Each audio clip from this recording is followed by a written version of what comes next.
inspiring interviews with today's top landlords. This is the Rental Income Podcast.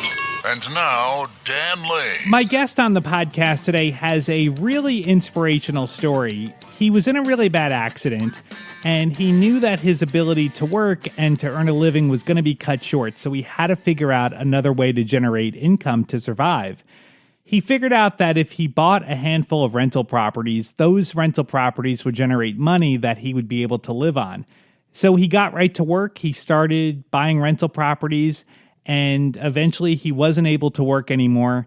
And today his rental properties support him and his family. So I want to find out exactly how he did it.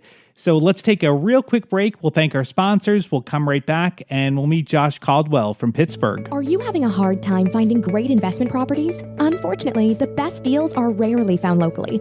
Successful investing begins with the right properties in the right markets. Norada Real Estate provides everything you need to invest in the best deals across the U.S.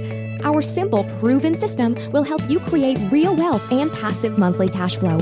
Get your free copy of the ultimate guide to passive real estate investing at noradarealestate.com/guide. That's NORADA realestate.com/guide. The first step in buying a rental property is to get pre-qualified. And I would suggest you work with a lender that specializes in working with investors, because the last thing you want to have happen is to get to closing and find out the money's not there and you can't close. The lender that I recommend is Chaley Ridge from Ridge Lending Group. She's a nationwide lender and she'll pre-qualify you for free if you mention Rental Income Podcast. Find out more today. Contact Chaley at ridgelendinggroup.com. That's RIDGE lendinggroup.com. NMLS 42056. Hey, Josh, welcome to the podcast. So take me back to about 9 years ago. You were on top of the world. You had a great job. Things were going great in your life. And then all of a sudden things changed. What happened? I got hurt. I damaged my neck and some of my left arm. And because of that injury, I could no longer perform at my job. I knew I was done. I knew my career had ended at that point. Wow. And you were working in law enforcement. Yes. Right. So, you need to be out there and, be able to move around, and you were just having trouble with that. So that career wasn't gonna work for you anymore. I had to be able to pass a physical, and I had to be able to pass it on a pretty regular basis. And once my injury happened, I knew what the doctors were telling me was I was never going to pass it again. Wow. So you knew you had a limited amount of time. You didn't know how much time you had, but you had a limited period of time to try to figure out a plan B. And that led you to rental properties. Like, how did your thought process work to get you to figuring out rental properties was going to be the answer? Well, I realized that my entire career field was out to me. Mm-hmm. I really wasn't trained for a whole heck of a lot of other things. So the easiest path really seemed to be something entrepreneurial. Yeah. And in the entrepreneurial world, there really isn't anything better or easier to get into than real estate. And there's a lot of different ways to attack it. And for me, rental properties was a big part of that, because it allowed me to create monthly income rather than having to hunt and kill something every time I want to have, any sort of money. Right. You had to figure, or I guess you had to know on some level that one or two rental properties wasn't going to cut it. Were you thinking more in terms that you had to build a portfolio and you had to probably do it pretty quickly? Yeah, that's exactly my thinking. One or two, that was nice, but that was kind of a hobby. I needed something that would be a sustainable income. Yeah. Something that would create a business for me. And what number were you thinking you were probably going to need? It looked at the early onset, the math indicated 20 was the number. Okay. So you figured if you got 20 properties that would be enough to cover your living expenses and you would be fine. Yep. Awesome. So now to get to 20 properties is kind of a challenge. I mean, unless you have a ton of money sitting around, coming up with the down payments on that was going to be a challenge. So did you have a bunch of cash sitting around? I had a little bit of cash, but the problem's a little worse than that, because that really wasn't going to work for me. I needed more than that. So you've got that roadblock, and a lot of people, I think, would just give up at that point. But were you thinking there's got to be a way to make this work? My mindset has always been that, whatever roadblock you put in front of me, I'll find a way around it. And that's what had to kick in here is I needed to be able to circumvent the entire banking industry. Right. So I started doing research as, okay, well, how do you do that? How can I buy without talking to banks? Right. So what did you figure out? Like, how did you do it? For me, it was really twofold. At one end of it, I really had to embrace learning and employing creative finance structures. Where basically, I can put on a contract whatever terms me and a seller can agree to, and we can just go forward with that contract, dictating how we operate. That's basically a shortened form of how you describe creative finance in general. Okay. The second end of it is I flipped houses and took that cash to buy and pay down debt. Okay, so you would work out a creative financing structure where the seller would finance the property for you, and then you were flipping houses to get big chunks of money, and then using that to pay off the mortgages? Yeah. Basically the initial agreement is I will purchase your house at price X and I will pay you Y for Z months. And we're just articulating that in contract form, make it all nice and legal, and using the lawyers to close the deals. Okay, so walk me through how that would work. So let's just role play for a second. So say I'm a seller. I've owned this property for 20 years or whatever, and you come along. Like, how do you approach me to not get all the money up front to accept terms from you? Okay, the first thing I have to understand, Dan, is I need to understand a little bit about you before I even talk to you. Okay. And even my initial talk with you is more of an interview than anything else. And what I'm looking for is I'm looking for something that tells me that you don't fit the traditional system. Because if you could just plunk your house down in the MLS and it will sell instantly, you have no need for me. Right. I need you to have a problem, because if you have a problem, I can solve your problem. Right. So I'm looking for things that are odd, things that are strange, things that are weird. I'm looking for houses that are somehow weird, where they won't sell because they're next to a major highway interchange, or they won't sell because they're next to some other undesirable thing, a loud trucking company or something, or because they have a weird layout. But more often than that, I'm looking for a situation that you're in that'll tell me that you have a problem that needs to be solved, either quickly or in some unconventional fashion. A good example of that is you've had a job transfer. Okay, well, you're living in one state and you're paying a mortgage in this state, and you're paying a mortgage in my state. Right. Well, that's great. Who would pay two mortgages and live in one house? Now, just thinking ahead. So say I own a property and it's right next to the highway and there's a lot of noise. And so maybe it's going to be difficult for me to sell it. But when you buy the property from me, do you think, or are those properties difficult to rent? They are. And Okay. I have to consider that in the process. Okay. The first step I have to realize is, okay, I need to know what you need to get out of this deal and why you need it. A lot of older people own free and clear properties, and they would just like to turn that free and clear property into an income stream. Okay. So you can basically turn it into, physical structure into an annuity, where they really don't have anybody to leave it to, or they don't want to leave it to their relatives, or their relatives don't want the property. Right. And were you able to work out to buy the properties with no money down out of your pocket, or do sellers typically want to see some kind of a down payment? Almost always, sellers will start off asking for some kind of down payment because they think they need it. And then when you go through and explain all the safety catches that you build in there, they realize that they don't need that for security. Right. And the biggest safety catch is typically I'll just have the deed held in escrow by my attorney so that I don't actually get the deed until I pay them off completely. Okay. Awesome. So you were able to do this. You were able to find enough sellers that you were able to build up your portfolio within a couple of years? Yeah. Like, how long was it? About 2 years? It was about 2 years. Okay. Awesome. Now the second part of your strategy is doing flips. So you were able to, were you using the same strategy to find properties to flip, or were you finding and financing the flip properties a different way? Flip properties are, in a lot of ways, easier to identify because they're the old, ugly ones that won't sell. You know, a lot of times people will put these on the MLS, and at some point, and a lot of times I'm the one who explains this to them, they have to come to the realization that nobody can get bank financing on their property because their property won't pass any sort of inspection. Right. Okay, Right. so you've got a property you'd like to sell, but it won't pass an inspection. You've got two choices. You can either spend a bunch of money to be able to sell your property. In a lot of cases, they don't have a bunch of money, which is why they're selling in the first place. Or you can do some sort of creative deal with a person like me who understands how to structure such a thing. And I can buy it from you, and then I can do the repairs and cash you out whenever I'm able to sell it. So then you would make, you know, a large profit when you fixed up the property, and then you would put all that money towards paying off the mortgages. Yeah. Awesome.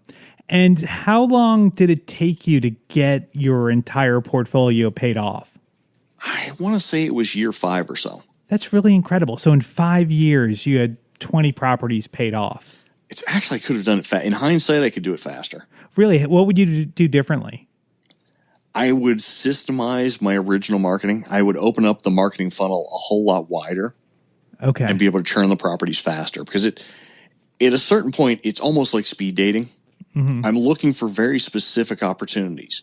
And what I'm doing is I'm either looking to get a red light or a green light on every property. Right. So the faster I sort through that pile to get to my green lights, the faster I can make that whole process go. And the way to do that is just to have more to look at. Yeah, I mean, that really is incredible. I mean, when you think about it, it makes so much sense to buy properties on terms with the seller and then flip houses to come into large chunks of money and pay your sellers off. What's amazing about it is that a monkey can do what I do. Right. Yeah, it's not complicated. Now, what kind of neighborhoods? So the properties that you hold and rent out, what kind of neighborhoods are they in? I tend to like blue collar neighborhoods where people have jobs. Okay.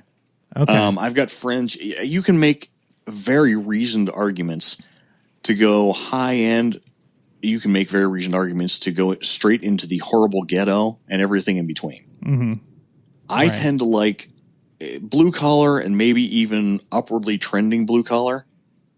Okay. Where I've got people who want to be in an area, people who have jobs and aren't relying on anybody else for any sort of income. And they have a certain sense of pride and take care of their properties. Okay. So the neighborhoods, are they mostly owner occupants, or are there a lot of rentals in the neighborhoods? They tend to have a number of both, actually, and they tend to be kind of mixed. Okay. What's interesting is that you love rental properties, you love putting the deals together, but you don't necessarily love managing the properties. No. I will admit to having a low idiot tolerance. But luckily I have an extraordinarily detail-oriented and patient wife who actually enjoys that sort of thing. So how does everything work? So you're focused on putting the deals together, and then she's out there marketing the properties and managing the day-to-day issues that come up? And marketing is in my area. Even the initial interview with the tenant is my area. Okay. So choosing them is my wife's area. All right. So when you have a vacancy, like you'll do the marketing, you'll do the showings and everything to kind of weed out to get to the person you're going to rent to. Yeah. Okay. And then after that, you're done. Your wife handles everything from that point on. That's the way it's supposed to work. Okay. It doesn't always work that way. Any maintenance related issues tends to fall into my world. Right. That would make sense. So are you going out there and fixing problems yourself? I am the least handy human being on the planet Earth. The way I fix everything is I write a check. Okay. That's a great way to do it. I can fix anything that way. Right. Absolutely. So is it a lot of work? Like, is your wife, and you guys have 20 properties today? Like that's still that's mostly what we keep, and we're very, very stringent in our tenant screening. Okay. So what are you looking for? Like, talk me through your screening process. What are you looking for in a potential applicant? If I can articulate it as just a single statement, it would be reasonable adults. Okay.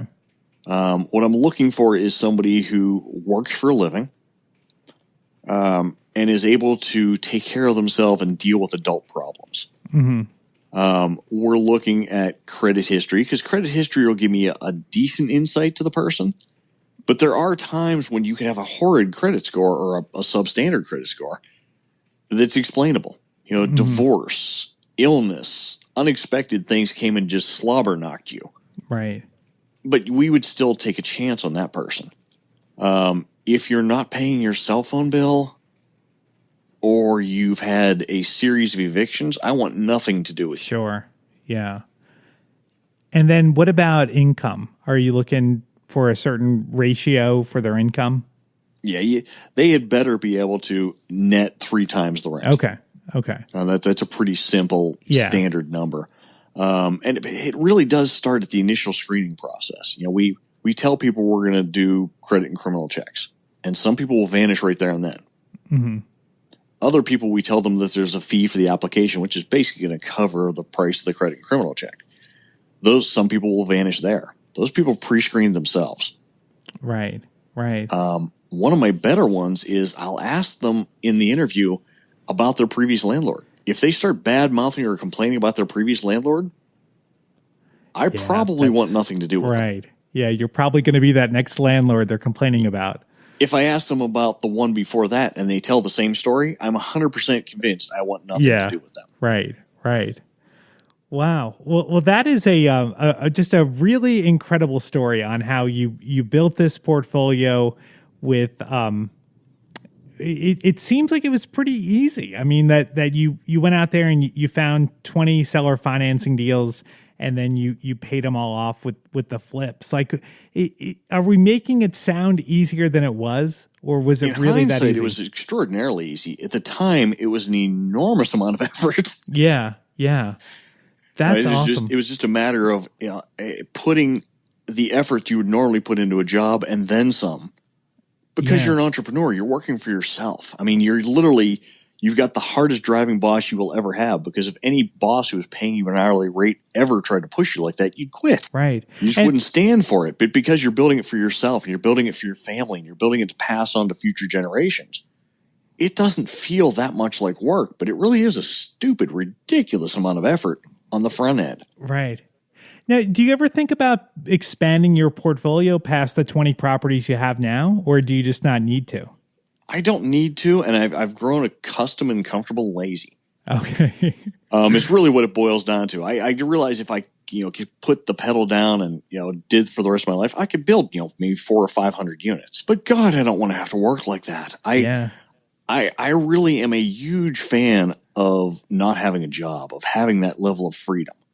Yeah, I mean, you've won the game. It's like, why keep playing? I mean, you've won. I'm retired. Why do I want to get back in there and give myself a job? That just sounds silly. Right, exactly. Now, one thing you're doing right now is you have a real estate investment club that you run in the Pittsburgh area. Tell me about the club and how you're kind of giving back to the community with this organization. That is very true. I am a classic moron.